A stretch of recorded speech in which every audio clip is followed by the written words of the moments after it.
Hello दोस्तों, क्या आपको लगता है कि योगा सिर्फ रिलैक्सेशन के लिए है? एलर्जी पेशेंट्स के लिए योगा किस तरह से फ़ायदा कर सकता है, आज हम इस पर बात करेंगे। और कौन कौन सी योगा की एक्सरसाइजेज एलर्जी वाले पेशेंट्स को करनी चाहिए, किस तरह से उनको फ़ायदा करती है, आज इस पर बात करेंगे। टॉपिक पर जाने से पहले जो लोग हमारे चैनल पर नए हैं, रिक्वेस्ट करूँगा कि चैनल को सब्सक्राइब करें, वीडियोज़ को फ्रेंड्स फैमिली के साथ शेयर करें, क्योंकि ये कंटेंट किसी की ज़िंदगी बचाने और बदलने के लिए उपयोगी हो सकता है। तो बगैर समय बिगाड़े चलिए शुरू करते हैं हमारे साथ हेल्थ का सफ़र।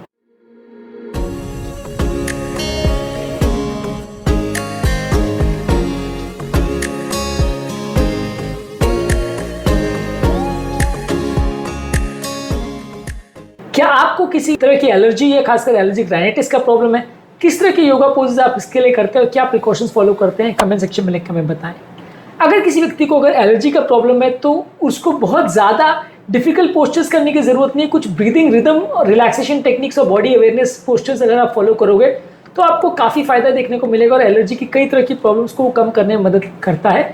कुछ ब्रीदिंग सेंटर्ड एक्सरसाइजेज यदि आप करते हो तो वो आपकी एलर्जी की प्रॉब्लम को कम करने में मदद करते हैं। ब्रीदिंग ओरिएंटेड योगा का बेसिकली मतलब ये है कि आपको अपनी एयर फ्लो और ब्रीदिंग पैटर्न्स को कंट्रोल करना है। एलर्जिक राइनाइटिस वाले पेशेंट्स में इसको करने से आपके नाक में कंफर्ट ज़्यादा मिलता है और आपकी ब्रीदिंग कंपैरेटिवली ज़्यादा बेटर हो जाती है। आपका जो है कंपैरेटिवली जो नाक से ब्रीथ करने की टेंडेंसी बढ़ जाती है और जिन लोग को शैलो ब्रीदिंग करने की आदत है वो कम हो जाती है। डीप ब्रीदिंग आप ज़्यादा करते हो और इसके बदले जो माउथ से कई लोग को ब्रीथ करने की आदत होती है जिससे एलर्जी की प्रॉब्लम बढ़ जाती है, उसको भी ये कम करने में मदद करता है। आपका ब्रीदिंग पर कंट्रोल कंपैरेटिवली बेटर हो जाता है। जो एक्सरसाइजेज आपकी ब्रीदिंग को फोकस करती हैं वो आपको सिर्फ एलर्जी को कंट्रोल करने के लिए या सिर्फ आपकी नाक पर काम करके फ़ायदा नहीं करती है, वो आपके स्ट्रेस को भी इंप्रूव करती है, स्लीप डिस्टर्बेंस की प्रॉब्लम को कंट्रोल करती है। और अगर किसी व्यक्ति को और तरह का एलर्जी का प्रॉब्लम है आपके सिम्टम्स की वजह से और अगर कोई दिक्कत हो रही तो उसको भी कम करने में मदद करती है। यदि आप योगा के साथ अगर जेंटल स्ट्रेचिंग एक्सरसाइज भी करते हैं तो कई बार वो आपको ज़्यादा फायदा करती है। ज़्यादा इंटेंस एक्सरसाइज अगर आप करते हैं तो उसकी ज़्यादा ज़रूरत नहीं है। बहुत ज़्यादा इंटेंस एग्रेसिव रूटीन अगर आप फॉलो करते हैं तो उससे फटीग और आपको लेथार्जी ज़्यादा होगा। आप सिंपल ब्रीदिंग फोकस एक्सरसाइज अगर करेंगे तो ज़्यादा फायदा होगा। योगा आपकी स्लीप की क्वालिटी को भी इंप्रूव करता है और आपके मेंटल फोकस को भी इंप्रूव करता है, मेंटल वेलबींग को इंप्रूव करता है। और अगर किसी को डिस्टर्ब स्लीप या फटीग का प्रॉब्लम है तो वैसे लोग को कई बार एलर्जी का प्रॉब्लम ज़्यादा होता है और एलर्जी के प्रॉब्लम्स में भी ये सारे इशू ज़्यादा देखने को मिलते हैं। तो आपका योगा करने से इसमें भी फ़ायदा देखने को मिलता है। योगा में आपकी ब्रीदिंग कंपैरेटिवली काम होती है और अगर किसी व्यक्ति को अगर हाई इंटेंसिटी वो रूटीन फॉलो करता है तो वैसे लोग के लिए लो इंटेंसिटी योगा करना या ब्रीदिंग को धीरे धीरे करना, ये तरह की एक्सरसाइज करने से उनको ज़्यादा फायदा देखने को मिलता है। ज़्यादातर इस तरह के केसेस में अगर आप योगा करते हो तो आपका नाक का फ्लो इंप्रूव होता है, मेंटल फंक्शन और नेजल फंक्शन इंप्रूव होता है, लंग का फंक्शन इंप्रूव होता है, मेंटल रिलैक्सेशन होता है, ये सारी चीज़ों से फायदा मिलता है। प्राणायाम यानी कंट्रोल ब्रीदिंग एक्सरसाइज ये करने से आपको सबसे ज़्यादा फायदा मिलता है क्योंकि ये आपकी नेजल ब्रीदिंग को इनकरेज करता है। धीरे धीरे करके ब्रीथ करने पर आपको कंट्रोल करने पर आपको इनकरेज करता है और इसमें ब्रीदिंग का कंट्रोल आपका इंप्रूव होता है। इसके अलावा अनुलोम विलोम कर सकते हैं, ये ऑल्टरनेट नॉस्ट्रिल ब्रीदिंग एक्सरसाइज है जिसमें आप एक बार नॉस्ट्रिल से ब्रीथ करते हो उसके बाद दूसरे नॉस्ट्रिल से ब्रीथ करते हो। ये आपकी नेजल ब्रीदिंग को इंप्रूव करता है, मेंटल स्ट्रेस को कम करता है, रिलैक्सेशन इंप्रूव करता है और अगर किसी को नाक का ज़्यादा प्रॉब्लम है तो उसमें आपको ज़्यादा फायदा करता है। इसके अलावा भ्रमरी प्राणायाम यदि आप करते हैं, इसमें हमिंग भी ब्रीदिंग करते हैं, यह आपकी रिलैक्सेशन को इंप्रूव करता है, स्ट्रेस को कम करता है, एलर्जी के सिम्टम्स को कम करता है और इसमें एक जो वाइब्रेशन का इफेक्ट क्रिएट होता है वो आपकी नेजल साइनस रीजन को ज़्यादा काम करता है, इससे एलर्जी की प्रॉब्लम कम होती है।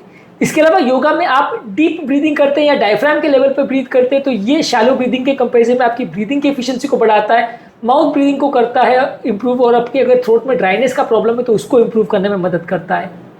कुछ जेंटल योगा के पोसेज जैसे भुजंगासन, सेतुबंधासन और सुखासन यदि आप फॉलो करते हैं तो ये आपकी पोस्चर, चेस्ट एक्सपेंशन और ब्रीदिंग कंफर्ट को इंप्रूव करता है और आपकी ओवरऑल रिलैक्सेशन को इंप्रूव करता है, तो इससे भी आपको फायदा मिलता है। यदि आप स्ट्रेचिंग और रिलैक्सेशन बेस्ड योगा करते हैं तो आपकी स्लीप की क्वालिटी भी इंप्रूव होती है। तो कई बार आपका दिन भर में कंसंट्रेशन का जो प्रॉब्लम होता है, फटीग का जो प्रॉब्लम होता है वो भी इंप्रूव होता है। एलर्जी के पेशेंट में अक्सर ये प्रॉब्लम साथ में देखने को मिलती है। एलर्जी की प्रॉब्लम पूरी तरह से योगा करने से क्योर तो नहीं हो जाएगी, लेकिन कुछ हद तक ये आपकी बाकी दवाइयों के साथ अगर आप इसका प्रयोग करेंगे तो थोड़ा फायदा आपको देखने को मिलेगा। कुछ लोग को लगता है कि बहुत फोर्सफुल ब्रीदिंग अगर वो करते हैं या बहुत अग्रेसिव या रैपिड ब्रीदिंग करते हैं तो वो फायदा ज़्यादा करेगा, पर बहुत ज़्यादा अग्रेसिव ब्रीदिंग आप करते हो तो सेंसिटिव एयरवेज को उल्टा हाइपर एक्टिव कर देता है, जिससे उल्टा खांसी आपको ट्रिगर हो सकती है, चक्कर आ सकते हैं या नाक में और डिस्कम्फर्ट का एहसास हो सकता है। तो बहुत ज़्यादा रैपिड ब्रीदिंग करने से फ़ायदा नहीं होगा, स्लो और कंट्रोल ब्रीदिंग करने से आपको उल्टा ज़्यादा फायदा मिलेगा। योगा करने के लिए रूल का हमेशा ध्यान रखिए कि हमेशा क्लीन, डस्ट फ्री एनवायरनमेंट और स्मोक फ्री एनवायरनमेंट में ही योगा करें। इससे आपको ज़्यादा फायदा मिलेगा। धूल और धुएं भरे एनवायरनमेंट में योगा करेंगे तो नुकसान होगा। इसके अलावा योगा करते समय अगरबत्ती, धूप बत्ती मत जलाएं, उससे आपको प्रॉब्लम हो सकती है। परफ्यूम्स का स्प्रे मत करें या एयर फ्रेशनर्स का स्प्रे मत करें, इससे भी प्रॉब्लम हो सकती है। और गंदे डस्टी मैट्स पर योगा नहीं करें, इससे भी प्रॉब्लम हो सकती है। आसपास में सीलन या फंगस या स्पोर्स नहीं होने चाहिए, उससे भी प्रॉब्लम हो सकती है। तो आसपास के वातावरण का भी ध्यान रखें, नहीं तो आपको योगा करने से फायदे के बदले नुकसान हो सकता है। इसके अलावा अगर एक्टिव एलर्जी का अटैक किसी को हो रहा है, वैसे टाइम पे अगर आप फोर्सफुल नेजल ब्रीदिंग करेंगे तो आपका ब्रीदिंग स्ट्रेन बढ़ेगा। तो अगर एक्टिव अटैक है तो उस टाइम पे आपको योगा नहीं करना है। योगा आपको ज़्यादातर वैसे टाइम पे करना है जब वातावरण में पॉलन ग्रेन्स कम हो। योगा एक अच्छे वेंटिलेटेड रूम में करना है, लेकिन उस समय पर आपको नहीं करना है जब एलर्जी या पोल्यूशन वातावरण में बहुत हो, उस समय रूम को खुला करके आपको योगा नहीं करना है। योगा करने के पहले और उसके बाद में आपको पानी ज़्यादा मात्रा में पीना है, हाइड्रेशन को मेंटेन करना है ताकि आपका ओवरऑल जो है म्यूकस ज़्यादा चिपके नहीं। इसके अलावा कंफर्टेबल और लूज कपड़े पहन के आपको योगा करना है ताकि ब्रीदिंग ज़्यादा ईजी हो। टाइट कपड़े पहन के यदि आप योगा करते हो तो ब्रीदिंग में प्रॉब्लम आ सकती है, उससे आपको फायदा के बदले नुकसान हो सकता है। जिन लोगों को एस्थमा का प्रॉब्लम है उनको धीरे धीरे करके अपने ब्रीदिंग को बढ़ाना चाहिए। स्लो ब्रीदिंग से स्टार्ट करना चाहिए और फिर धीरे धीरे करके अपने ब्रीदिंग के फोर्स को बढ़ाना चाहिए। और प्रोफेशनल या ट्रेन जो एक्सपर्ट है उसके अंडर में आपकी एक्सरसाइज को करना चाहिए, नहीं तो किसी को प्रॉब्लम हो सकती है और प्रॉपर उसको योगा का फायदा ना मिले, ऐसा हो सकता है। इसके अलावा यदि योगा करने के दौरान आपको वीजिंग हो रही है, ब्रेथलेसनेस हो रही है, छाती में दर्द हो रहा है, छाती में घबराहट हो रही है, बेचैनी हो रही है, चक्कर आ रहे हैं, इस तरह का अगर प्रॉब्लम हो रहा है तो योगा को रोक करके आपको तुरंत डॉक्टर को संपर्क करना चाहिए, क्योंकि ये सारे रेड फ्लैग साइन है जो कि इंडिकेट करेगा कि कुछ प्रॉब्लम हो रही है। और वैसे केस में आपको डॉक्टर को संपर्क करना जरूरी है।